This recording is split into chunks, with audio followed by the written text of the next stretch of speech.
ઓમ નમઃ શિવાય। મિત્રો, આજે આપણે એક એવી અમૂલ્ય અને ધાર્મિક મહત્વની વાત કરીશું જે તમારા જીવનને સુખી અને સમૃદ્ધ બનાવી શકે છે।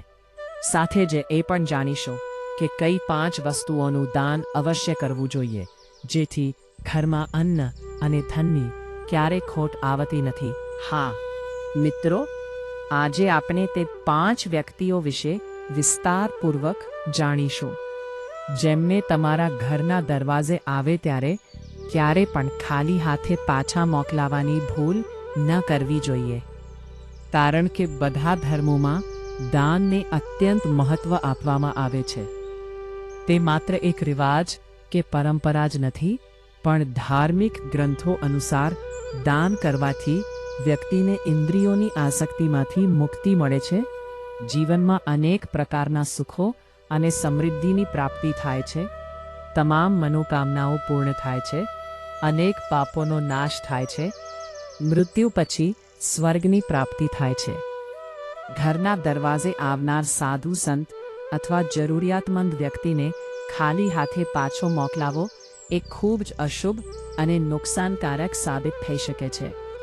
શાસ્ત્રોમાં સ્પષ્ટ રીતે કહેવાય છે કે જો તમે 4 પ્રકારના લોકોને ખાલી હાથે પાછા મોકલોશો તો તમારું ભાગ્ય દુર્ભાગ્યમાં પરિવર્તિત થઈ જશે, ઘરમાં આવી રહેલી ખુશીઓ પર દોષ લાગી જશે, તમારા જીવનમાં અનેક પ્રકારની મુશ્કેલીઓ આવી શકે છે।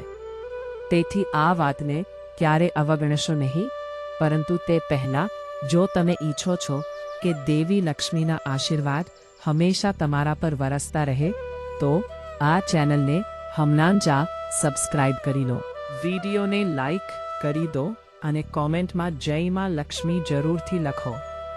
તમારી એક લાઈક અમારા માટે ખૂબ મોટી પ્રેરણા છે, તે અમને વધુ સારા અને વધુ ઉપયોગી વિડીયો બનાવવાનો ઉત્સાહ વધારે છે।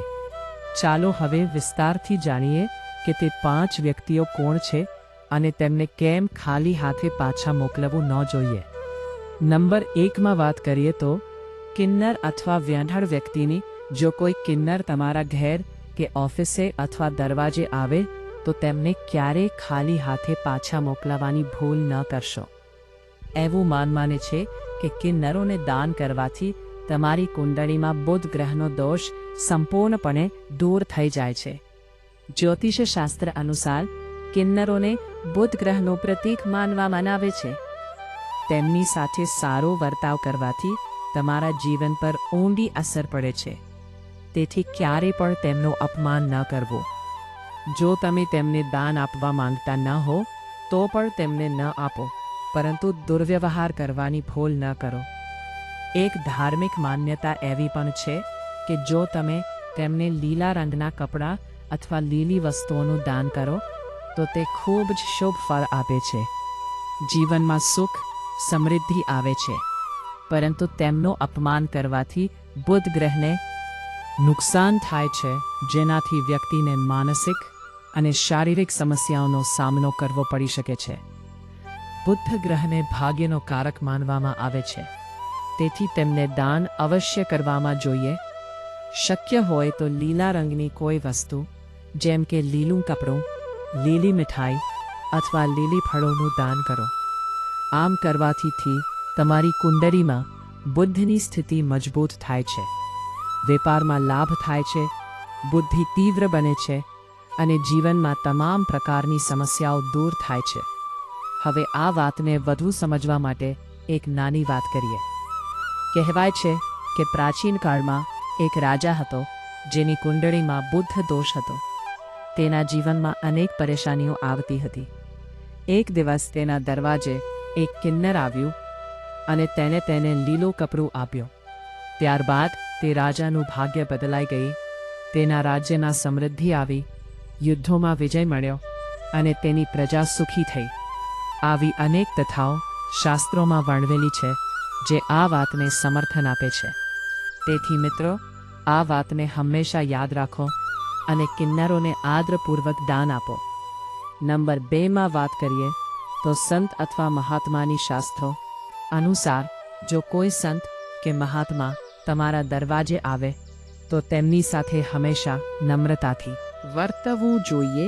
તેમની પાસેથી જ્ઞાન મેળવવાનો પ્રયત્ન કરો અથવા તેમને આદર સ્વરૂપે જે પણ શક્ય હોય તે દાન કરો.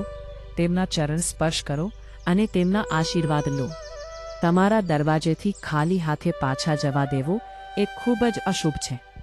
એવું માનવામાં આવે છે કે જો કોઈ સંત મહાત્મા કોઈના ઘરેથી ખાલી હાથે પાછા જાય તો તે ઘરમાં મુસીબતો સિવાય કંઈ ના આવે. જીવનમાં અનેક પ્રકારની સમસ્યાઓ આવે છે.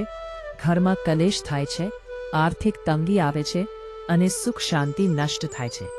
તેથી સંત મહાત્માને ક્યારેય ખાલી હાથે પાછા ન જવા દો. તેમને ફળો, મીઠાઈ, કપડાં, પૈસા અથવા જે પણ શક્ય હોય તે આપો. તેમના આશીર્વાદથી તમારું જીવન ધન્ય બને છે.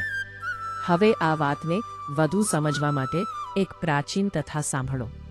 મહાભારતમાં પાંડવોના વનવાસ દરમિયાન એક સંત તેમની પાસે આવ્યા હતા. પાંડવોએ તેમને આદરપૂર્વક દાન આપ્યું અને તેમના આશીર્વાદ મેળવ્યા. ત્યારબાદ તેમના વનવાસ સુખમય બન્યો. અનેક મુશ્કેલીઓમાંથી તેઓ મુક્ત થયા. આવી કથાઓ અનેક છે જે સાબિત કરે છે કે સંતોનો આશીર્વાદ એ જીવનનો સૌથી મોટું ધન છે. તેથી મિત્રો, જ્યારે પણ સંત આવે તો તેમને પૂર્ણ આદર આપો, તેમને દાન કરો અને તેમની વાણી સાંભળો. આનાથી તમારા પુણ્યમાં વધારો થાય છે. નંબર 3માં વાત કરીએ તો વિકલાંગ અથવા અસહાય વ્યક્તિની. જો કોઈ વિકલાંગ, અશક્ત કે અસહાય વ્યક્તિ તમારા ઘરે મદદ માટે આવે તો તેની મદદ કરવી જ જોઈએ. શાસ્ત્રો અનુસાર આવા લોકોને શનિ અને રાહુનું પ્રતીક માનવામાં આવે છે. તેમને દાન કરવાથી ક્રૂર ગ્રહોના પ્રકોપથી બચી શકાય છે. જો તમારી કુંડળીમાં શનિ દોષ હોય તો જીવનમાં અનેક પરેશાનીઓ આવે છે. પરંતુ જો તમે આવી વ્યક્તિને ખાલી હાથે પાછી મોકલો તો તે દોષ વધુ વધી જાય છે. તેથી તેમને યારે ખાલી હાથે ન મોકલો. તેમને અન્ન, વસ્ત્ર, પૈસા અથવા જે પણ જરૂરી હોય તે આપો. આમ કરવાથી તમારી કુંડળીમાં શનિ અને રાહુની સ્થિતિ સુધારે છે. જીવનમાં સુખ આવે છે, આર્થિક સ્થિતિ મજબૂત થાય છે અને તમામ પ્રકારની મુશ્કેલીઓ દૂર થાય છે. હવે આ વાતને વધુ સમજવા માટે એક વાસ્તવિક ઉદાહરણ કહીએ. એક વ્યક્તિની કુંડળીમાં શનિ દોષ હતો. તેના જીવનમાં સતત પરેશાનીઓ આવતી હતી. એક દિવસ તેના ઘરે એક વિકલાંગ વ્યક્તિ આવ્યો. તેને દાન આપ્યું અને મદદ કરી. ત્યારબાદ તે વ્યક્તિનું જીવન બદલાઈ ગયું.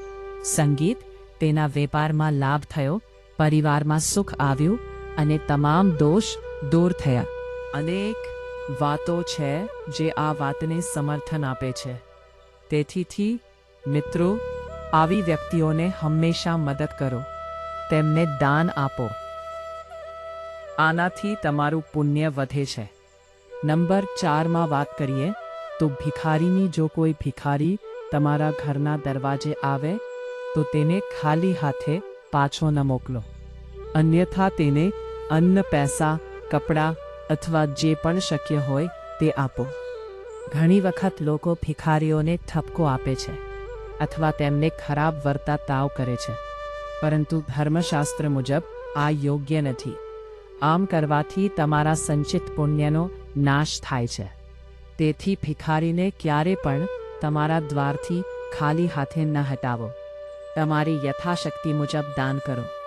જો તમે દાન ન કરી શકો તો પણ તેમને સારી રીતે વાત કરીને પાછો મોકલો. આમ કરવાથી તમારું જીવન સુખમય બને છે, ઘરમાં સમૃદ્ધિ આવે છે અને તમામ પ્રકારની સમસ્યાઓ દૂર થાય છે. હવે આ વાતને વધુ સમજવા માટે એક કથા સાંભળો. પ્રાચીન કાળમાં એક ધનવાન વ્યક્તિ હતો જે ભિખારીઓને ખાલી હાથે પાછા મોકલતો હતો. તેના ધન ધીરે ધીરે નષ્ટ થઈ ગયો.